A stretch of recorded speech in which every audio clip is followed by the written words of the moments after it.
नमस्कार, मैं हूं पुनीत पाठक। बहुत स्वागत है आप सबका। आप देख रहे हैं मध्य प्रदेश की बात। 24 विधानसभा सीटों पर होने वाले उपचुनाव में बहुजन समाज पार्टी भी अब मैदान में कूद चुकी है।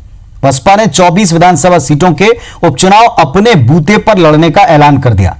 यह साफ कर दिया कि अब की बार के उपचुनाव में वो किसी भी दल के साथ कोई गठबंधन नहीं करेगी। बसपा के फैसले से सबसे ज्यादा ग्वालियर चंबल संभाग में डर कांग्रेस पार्टी को दिखता है, जहां 16 विधानसभा सीटों में से 12 विधानसभा सीटों पर बसपा वोटर्स बड़ी संख्या में मौजूद हैं और इनका साथ बीते विधानसभा चुनाव में कांग्रेस पार्टी को मिला था और कांग्रेस को बढ़त भी मिल गई। लेकिन अब की बार बदले हुए समीकरणों में क्या बसपा कांग्रेस पार्टी के लिए एक बड़ी चुनौती है? यह आज का बड़ा सवाल। मध्य प्रदेश में बीएसपी ने साफ कर दिया है कि वो उपचुनाव में कांग्रेस और सत्ताधारी बीजेपी को वॉकओवर नहीं देगी। यानी बीएसपी 24 विधानसभा सीटों के उपचुनाव अपने बूते पर लड़ेगी। इसके लिए अभी से उसने अपनी सियासी गुटियां फिट करना शुरू कर दिया है। साल 2018 के विधानसभा चुनाव में बहुजन समाज पार्टी ने 2 सीटें जीती थी। बाकी सीटों पर बीएसपी का वोट कन्वर्ट हुआ था, जिसका फायदा कांग्रेस को मिला था। कांग्रेस को उम्मीद है कि आज भी उसे फायदा मिलेगा। 2018 के चुनाव में भी बहुजन समाज पार्टी, समाजवादी पार्टी और सपाक्स ने चुनाव लड़ा था। बावजूद इसके मध्य प्रदेश में और ग्वालियर चंबल संभाग में बदलाव की लहर थी। शिवराज सिंह को हटाना था और कांग्रेस को मैंडेट दिया था। आने वाले चुनाव में फिर कांग्रेस विजयी होगी और कांग्रेस की सरकार बनेगी। बीएसपी ने 2018 विधानसभा चुनाव के बाद कांग्रेस को बाहर से समर्थन देकर राज्य में कमलनाथ सरकार बनाने में मदद की थी। वहीं कांग्रेस सरकार की सत्ता में रहते हुए उपचुनाव में बीएसपी ने अपना उम्मीदवार नहीं खड़ा करने का फैसला किया था।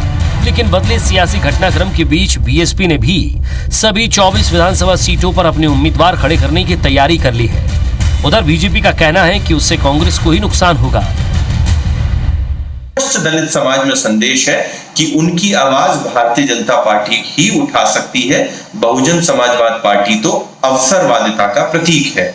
इन 16 उपचुनावों में बहुजन समाजवाद पार्टी का कोई प्रभाव नहीं रहने वाला है, क्योंकि जनता में ये अपना विश्वास खो चुकी है। वैसे ग्वालियर चंबल इलाके में बीएसपी का खासा दबदबा है और कई चुनाव में बीजेपी और कांग्रेस के लिए सिरदर्द साबित हो चुकी है। ऐसे में अब होने वाले उपचुनाव में ग्वालियर चंबल की 16 सीटों पर बीएसपी का बड़ा रोल होगा। राजनीतिक जानकारों के मुताबिक बीएसपी का उपचुनाव लड़ना कहीं न कहीं कांग्रेस को नुकसान पहुंचा सकता है। तो एक बड़ा फैक्टर बीएसपी है जो चुनावों में प्रभाव डालेगी। अब इस चुनाव में क्या बहुजन समाज पार्टी कांग्रेस का कितना नुकसान कर पाती, क्योंकि ये तो तय है कि बहुजन समाज पार्टी को जाने वाला हर एक वोट कांग्रेस के खिलाफ जाता है। बहरहाल 2018 के विधानसभा चुनाव में सवर्ण आंदोलन और SC/ST आंदोलन भी जमकर चला था, जिसको राजनीतिक पार्टियों ने जमकर भुनाया भी था। लेकिन इसका सीधा सीधा फायदा ग्वालियर चंबल अंचल में कांग्रेस को मिला था। लेकिन उपचुनाव की जंग में बीएसपी के कूदने से कांग्रेस को नुकसान होगा या बीजेपी को संजीवनी मिलेगी, ये बड़ा सवाल है। भोपाल से सुधीर दंडोतिया के साथ नासिर गौरी, IBC 24 ग्वालियर।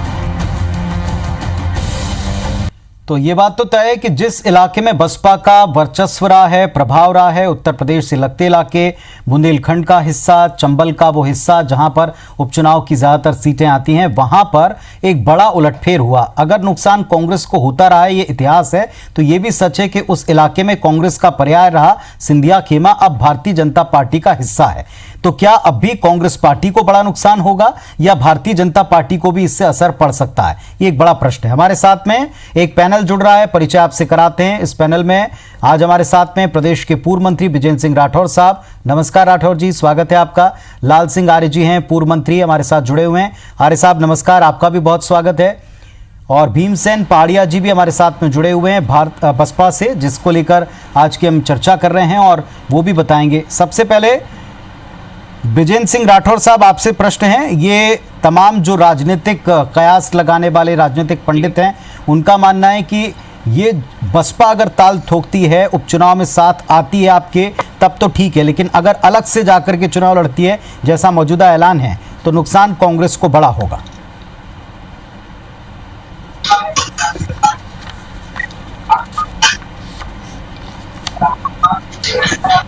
देखिए, कांग्रेस को कोई फर्क पड़ने वाला नहीं है। पहली बात तो मैं आपसे ही पूछ रहा हूं कि अभी ऐलान है किसका?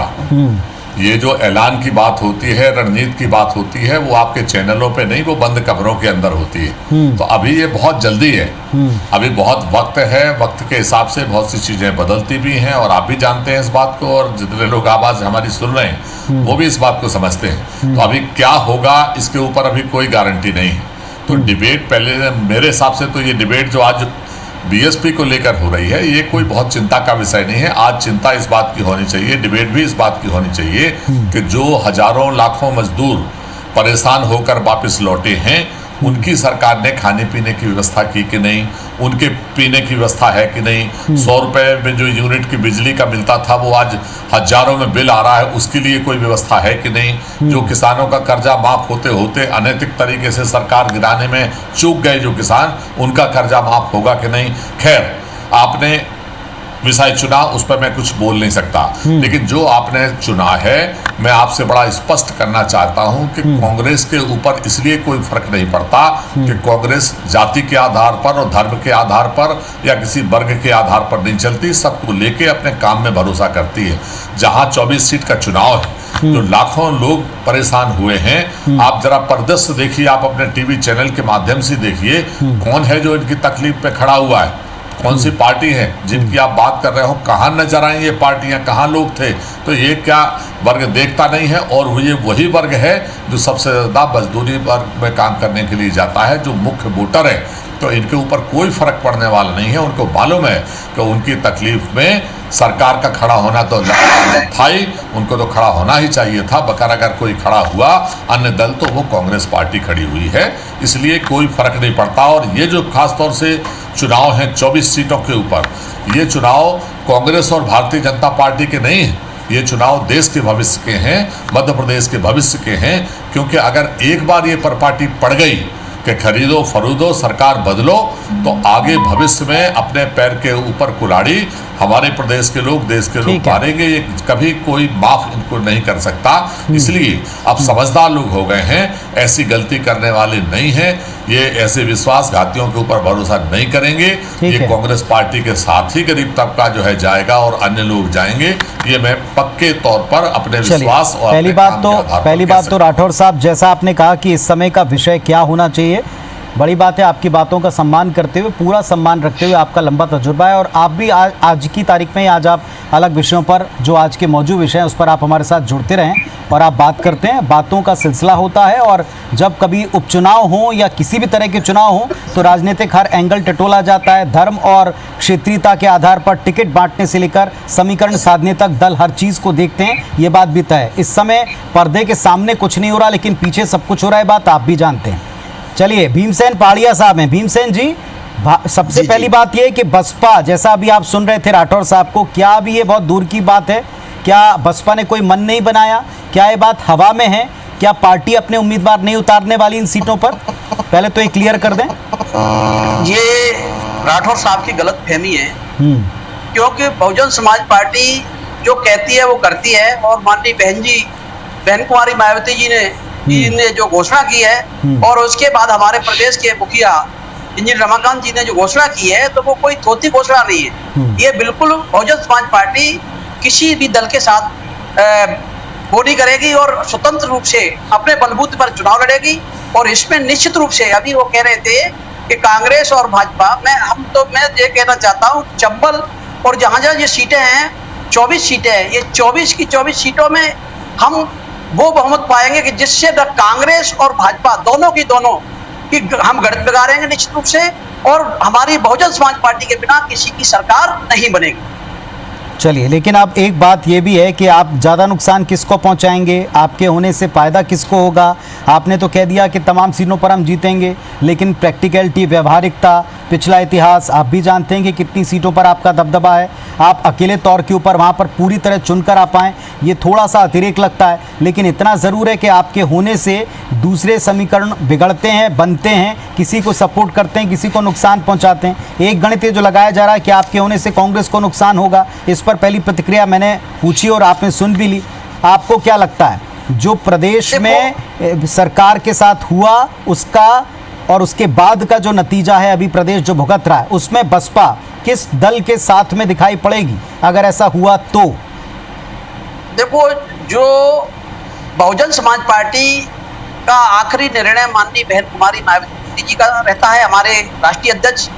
और दूसरा नुकसान की बात है तो भारतीय जनता पार्टी ने वो घिनौना खेल खेला, इससे भारतीय जनता पार्टी को कोई फायदा नहीं होगा और कांग्रेस पार्टी को तो फायदा होने वाला ही नहीं, क्योंकि इन्होंने जो वादे किए थे, भारतीय जनता पार्टी ने गरीबों के मजदूरों को, आज पोजीशन क्या है, आज कोरोना की वजह से आज हजारों लाखों मजदूर इधर इतने परेशान हैं, उनको कोई ना कांग्रेस देख रही है ना भाजपा देख रही है। आज भाजपा तो उनकी कोई, भाजपा का जो भी सरकार है वो उनके दुख दर्द में कतई शामिल नहीं है। उनको कहां से कहां जाना है, उनको क्या खाने को मिलना है, उनको क्या कोई राशन मिल रहा है कि नहीं मिल रहा है, ये निश्चित रूप से भारतीय जनता पार्टी तो इस पर आंख बंद किए हुए और ये क्या उद्योगपतियों को बढ़ाने में लगी हुई है। और कांग्रेस केवल क्या कर रही है, कांग्रेस इसमें केवल अपना ढिढोरा पीट रही है, कांग्रेस भी मूल रूप से कर कुछ नहीं रही है। और मैं कहना चाहता हूं भारतीय जनता पार्टी और कांग्रेस दोनों एक ही थैले के चट्टे बट्टे। ठीक बात है, लेकिन भीमसेन जी दो बातें पूरी तरह फिर क्लियर कर दीजिए। पहली बात तो ये कि आप 24 सीटों पर अपने कैंडिडेट उतारेंगे, दूसरी बात कि आप किसी के साथ नहीं जाएंगे। आपने कहा कि सुप्रीमो तय करती है, तो फिर ये बात भी तो सही है ब्रजेंद्र राठौर साहब की कि हो सकता है सुप्रीमो के साथ में आगे चलकर किसी पार्टी का पैक्ट हो जाए, करार हो जाए, सीटों का बंटवारा हो जाए, ये भी तो हो सकता है। फिर आज आप जो यहाँ दोनों पार्टियों की बुराई कर रहे हैं, किसी के साथ आपको जाना पड़ गया, फिर क्या करेंगे?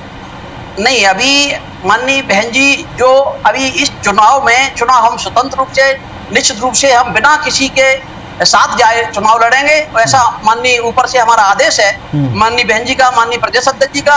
और हम किसी के साथ मिलकर चुनाव नहीं लड़ेंगे और चुनाव जीतने के बाद जो आखिरी फैसला होगा माननीय बहन जी का होगा, हमारे ऊपर के माननीय पदाधिकारियों का होगा, तो वो अलग बात है। लेकिन मैं आपको कहना चाह रहा हूँ, आज जो समस्या है कोरोना की समस्या, कोरोना में इतनी हालत गंभीर है, जो सबसे ज्यादा अगर पीड़ित है गरीब, हजारों लाखों लोग पैदल चल के आ रहे हैं, इसके तरफ किसी का ध्यान नहीं। अब ये कांग्रेस के लोग कहते हैं कि हमने इतनी बसें लगाई, तो कौन ज्यादा दोषी आपके मुताबिक भीमसेन साहब? आप सरकार बीजेपी के प्रदेश में और पिछली सरकार जिस तरीके से गिराई गई, जो क्रम चला, ये कहना गलत नहीं होगा कि शुरुआती दौर में सरकारों का ध्यान इस तरफ आने नहीं दिया।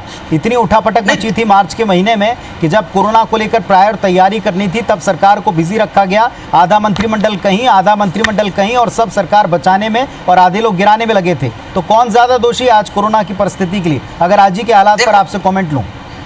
देखो, दोषी भारतीय जनता पार्टी, चूंकि केंद्र में सरकार है और प्रदेश में भी अभी सरकार है, तो भारतीय जनता पार्टी पहले नंबर की है दोषी, और दूसरे नंबर की कांग्रेस भी है। कांग्रेस इसलिए है कि इतने लंबे अरसे से कांग्रेस की सरकार रही, केंद्र में सरकार रही, प्रदेश में सरकार रही, लेकिन इन्होंने गरीबों के लिए कोई भी, मजदूरों के लिए कोई भी ऐसी व्यवस्था नहीं की, ऐसी उद्योगों में कोई उनको काम नहीं दिया, जिससे ये मजबूर हुए पलायन करने के लिए। अगर पलायन नहीं करते तो ये वहां से पैदल आकर के आज। ठीक बात है। लाल सिंह आर्य जी भी हैं, मैं थोड़ा उनके पास चला जाऊं, फिर आपके पास आता हूं भीमसेन जी। लाल सिंह आर्य साहब, स्वागत है आपका भी चर्चा में। आपने दोनों पक्षों को सुन लिया, दोनों पक्ष आपको सीधे तौर पर एक तो वर्तमान परिस्थिति के लिए भी और सरकार गिराने के लिए जिम्मेदार बताते हैं और कहते हैं कि उपचुनाव में कोई आपको इसका लाभ नहीं मिलने वाला। भले ही आप ये कहते हो कि एक मजबूत हिस्सा आपके साथ जुड़ गया हो, लेकिन कोई लाभ नहीं होगा। और अब तो बसपा भी मैदान में, कैसे लेते हैं आप इस बात?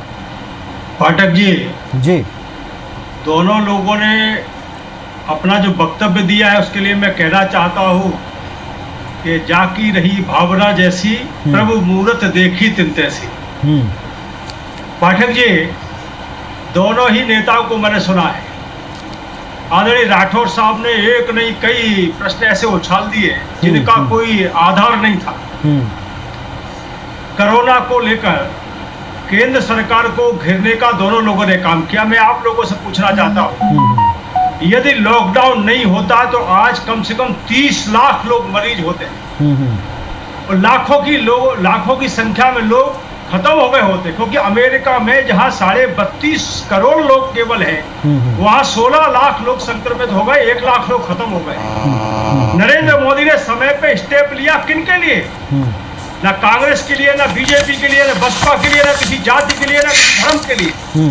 सभी लोगों के जीवन की रक्षा को बचाने के लिए नरेंद्र मोदी जी ने स्टेप लिया। आर्य साहब, हम तो लगातार इतने दिनों से इस विषय पर डिबेट करते रहे हैं, ये कोई नया आरोप नहीं है। मुद्दे पर थोड़ा सा आते हैं, थोड़ा सा वक्त की गुजर जाएगा। मुद्दे की बात है, उपचुनाव की बात हो रही है, बसपा के एमपी की बात हो रही है, आपको लगता है कि बसपा के आने से आपको नुकसान है? मैं वही आ रहा हूँ।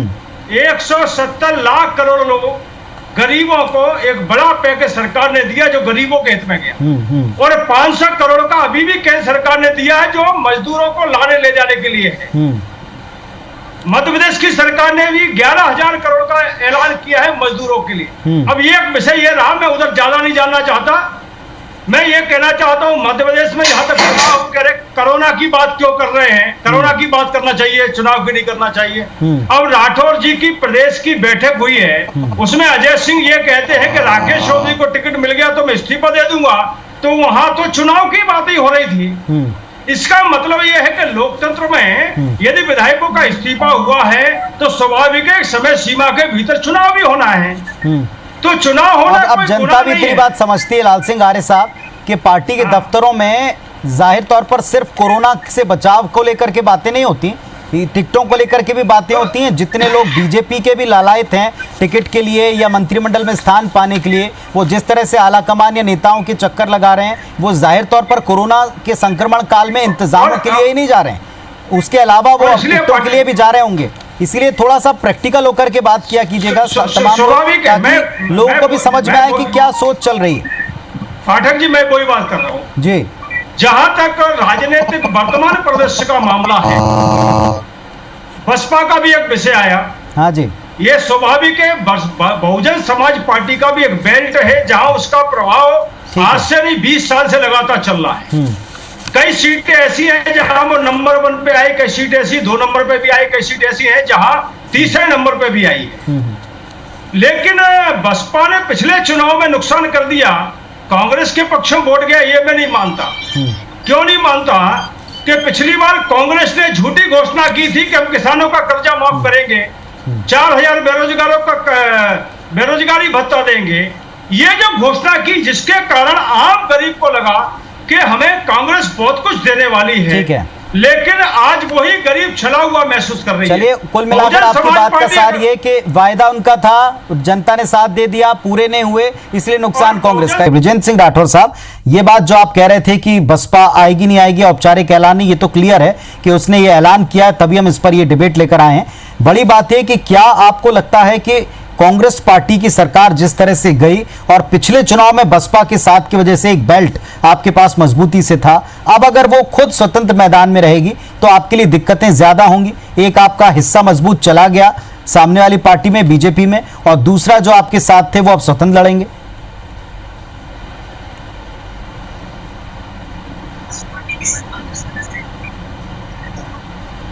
देखिए, कांग्रेस को कोई फर्क पड़ने वाला नहीं है। बसपा तो पहले भी लड़ी थी, आपने देखा होगा 2008 में 8.72% का प्रतिशत था, जहां तक मुझे याद है। 2013 में घट के 6.29 हो गया था, और 2018 का जहां तक मेरी जानकारी है ये 5% रह गया था। अब की बार जो वो तबका वोट डालने वाला था, उस तबके के बीच में कांग्रेस के लोगों ने तकलीफ में जाके खड़े होकर मदद की, तो कांग्रेस को कोई फर्क पड़ने वाला नहीं है। वो तबका अब की बार कांग्रेस के साथ वैसे भी जुड़ेगा, और जो बसपा का वोट था वो तो 2018 में भी गया था, अलग से कोई वोट नहीं था। तो कांग्रेस पार्टी ने जो कहा था उसको निभाया। अभी हमारे मित्र लाल सिंह आर्य जी ने 2 बातें कही, मैं उत्तर देना चाहता हूँ। उन्होंने कहा कि प्रधानमंत्री जी ने लोगों की जीवन की रक्षा के लिए लॉकडाउन लगाया। चलिए, बहुत अच्छी बात है, लेकिन क्यों लगाना पड़ा और क्यों समय से नहीं लगाया, ये कारण ये नहीं था। कारण ये था कि ट्रंप साहब का कार्यक्रम यहाँ पर कराना था, 100 करोड़ रुपए उस पर सरकार का खर्च हुआ, उनकी वजह से जो है हवाई अड्डों को हम रोक नहीं पाए, और वही कारण है कि अंतर्राष्ट्रीय उड़ानें हमने बंद नहीं की, जो लोग आए उनकी हमने जांच नहीं की, वहीं से ये कोरोना प्रवेश कर गया हिंदुस्तान के अंदर, जिसका परिणाम आज देश के आम आदमी को भोगना पड़ रहा है। ये मैं आपको एक जवाब देना चाहता हूँ। दूसरा, जो उन्होंने कहा कि 15 लाख वो कर्जा माफी की बात की थी, वो नहीं हुआ, इसलिए लोग हमसे नाराज हैं। 24 लाख लोगों का कर्जा हम माफ कर चुके हैं, और जो शेष रह गए थे उनका कर्जा आज की तारीख तक माफ हो चुका होता, अगर अनैतिक तरीके से खरीद फरोख्त करके इन विधायकों को नहीं ले जाया जाता, स्वास्थ्य मंत्री तक को हमारे ले जाया गया, तो स्वाभाविक राठौर साहब, तकलीफ राठौर साहब ठीक है, इस पर आपकी चिंता बहुत जायज है और इस पर हम कई दफा चर्चा कर चुके हैं, आपके साथ में भी लगातार हमने बात की। 15 लाख आपने लोगों के खाते में जमा कर दिए। जी राठौर साहब, एक छोटा सा और बड़ा संक्षेप में सीधा सीधा जवाब दीजिएगा। सरकार बनाने में भी और चलाने में भी जो नंबर थे उसमें बसपा आपके साथ रही थी, बाद में उनके कुछ सदस्य आपके साथ रहे।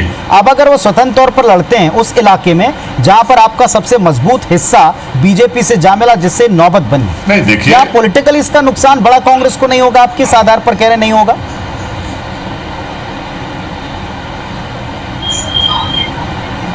नहीं, मैं इसलिए कह रहा हूं कि इसलिए नुकसान नहीं होगा कि बसपा उस वक्त तो लड़ी थी, कोई ऐसा तो था नहीं कि बसपा ने चुनाव नहीं लड़ा था। चुनाव जीतने के बाद 2 विधायक इनके जो बने थे वो हमारे सहयोगी रहे और बसपा को 1.5 साल लगातार हम लोगों ने मदद की। उनके विधायकों का वो मान सम्मान रखा जो किसी कांग्रेस के विधायक से भी ज्यादा मान सम्मान उनका रखा गया।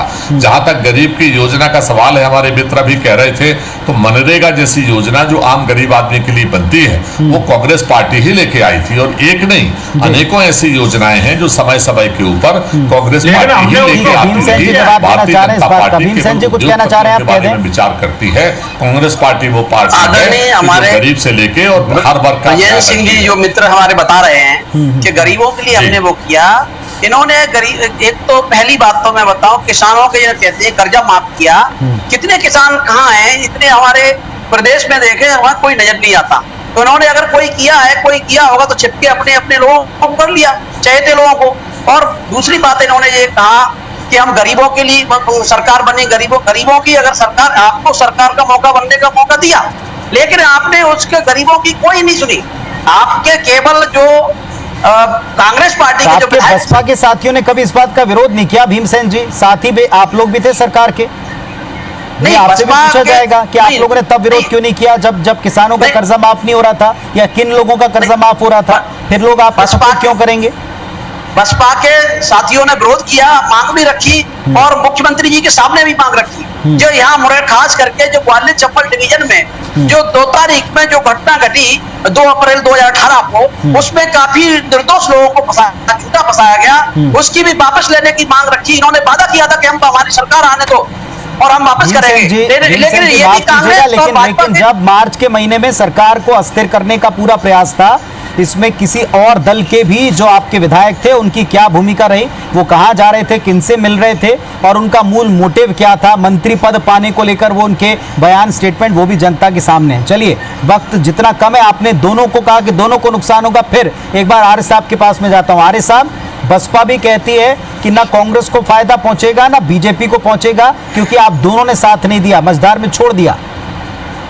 मुझे लगता है पाठक जी, ये पूरा इतिहास है हिंदुस्तान का कि मायावती बहन जी को एक बार नहीं कई बार मुख्यमंत्री भारतीय जनता पार्टी के सपोर्ट से हमने बनाया है जी। एक संदेश हमने दिया है।